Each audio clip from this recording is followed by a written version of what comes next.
نبی صلی اللہ علیہ وآلہ وسلم کو ایک عورت نے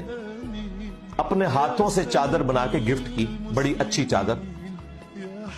اور صحابہ کرام کہتے ہیں کہ نبی علیہ السلام کو اس چادر کی اس وقت ضرورت بھی تھی، تو نبی علیہ السلام کو جیسے ہی اس نے چادر گفٹ کی نا، تو آپ علیہ السلام اندر تشریف لے گئے اور آپ نے اس چادر کو تہمت بنایا، اور جو آلریڈی آپ نے چادر پہنی تھی وہ اوپر لے لی اور باہر تشریف لائے۔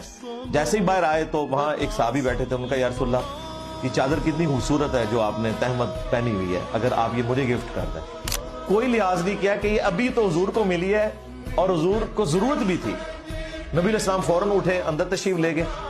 اور پیچھے اب صحابہ کرام اس کی کلاس لے رہے ہیں کہ یہ تو نے کیا حرکت کی ہے، اور تجھے یہ بھی پتا ہے کہ اللہ کے نبی علیہ السلام کسی کو نہ نہیں کرتے جب ان سے کوئی چیز مانگ لی جاتی تھی۔ تو اس نے کہا یہ میں نے اپنے کفن کے لیے مانگی، اور صحابہ کرام کہتے ہیں کہ جب وہ فوت ہوا اسے اسی چادر میں دفنایا گیا،